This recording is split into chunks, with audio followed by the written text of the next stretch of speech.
Hey everyone, and welcome back to Rush SPT. So today's topic I want to talk about is something I feel very strongly about, and that is breaking the habit of grade chasing once you enter PT school. So I term grade chasing as simply getting through a course with the sole goal of getting an A and really moving along through the curriculum or on to the next course. This is something I had a lot of trouble with when I came into PT school because I was so used to just getting through a course, getting through the prerequisites for PT school, getting an A, keeping my GPA up, and just getting into PT school. So now that I've been accepted, I'm 2 years in, my mindset has really shifted from academic success to actually learning the material and committing it to memory in order to be a better clinician after I graduate. So I think that's the shift in mindset that really has to happen in order for PT students to be successful both in the curriculum and as entry-level PTs. So how do we really go about changing this mindset and shifting this mindset? I have a couple topics and a couple tips that I want to present in this video. So the first one is really to set goals based on your individual performance instead of comparing yourself to your peers throughout your program. So this goes back to the same things that I had a problem with in undergrad. I always wanted to be number one in the class. I always wanted to be valedictorian or the best of the best. This is something that I really had to accept was I need to improve on my own individual weaknesses in order to be the best all-around clinician at graduation that I can be. So that really takes me away from who busted the curve on the final exam or am I below the class average in this course. I really focus my goals on which courses, which part of the curriculum I need to improve on in order to better myself as a healthcare professional in the future. So that's the first tip, is really to just set your goals based on your weaknesses and your individual performance rather than your peers in the program. The second tip that I have and that I've had a lot of success with is really accepting that you have to take a step back from the enormous volume of information that is presented and really see what is important to better yourself and better your PT skills. So I have a philosophy I go by, kind of get joked with about it, but before every test I'll always say you don't have to know 100% of the information, you just have to know 90%.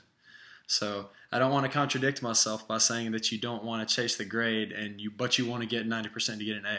I simply say that to say that you don't have to be so stressed out about memorizing every little detail and every little thing about the exam. You just have to see the big picture. How does this information apply to being a PT in the future? And I truly believe that a lot of the curriculum and a lot of our professors are just teaching us how to seek out information. So if you're getting that out of the program, if you're learning how to search the literature, how to find this information from your mentors, from your colleagues, from your classmates now that will be PTs with you in the future. If you're learning how to seek out the information, you're not going to have to know 100% of the information once you enter the clinical setting. You need to know how to recognize a problem, how to seek out the information to fix it, and then develop a plan of care. It really is just that simple. So not overloading yourself, thinking you have to know 100% of every little detail in every little course really helped me stepping back and seeing what's important and the skills I'm really developing as a student physical therapist. So that was tip 2. The third tip is really review and revisit every bit of material. So even though you might not memorize every bit of that information for that test I was just talking about, revisit that information. See what applies to later courses. See what applies to future classwork. And I say that especially because for me, the time management component of especially finals week, we have finals coming up, and so many times in professional school, you're in school for 8 hours a day. You don't have much time to study, and really, I'm not condoning cramming, but cramming is sometimes necessary in order to fit a large amount of information into small times when you might have 4 finals in 4 consecutive days. So if you are cramming, then get through those courses.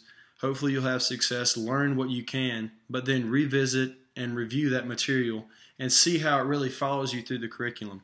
So that's the third tip, and really bringing it all back. You're reviewing and you're revisiting this information that will apply to future courses. How your ortho courses will play a role in you learning neuro interventions or vice versa. So it's really important to revisit all of this information and really understand that you're committing this to memory in order to be a better clinician, not just memorizing it to get an A. So there you have it. Break the habit. Really shift your mindset into one of learning and not one of academic success. Tell me what you think. Any other tips you may have, comment below. Let me know what you want to know next. See you next time.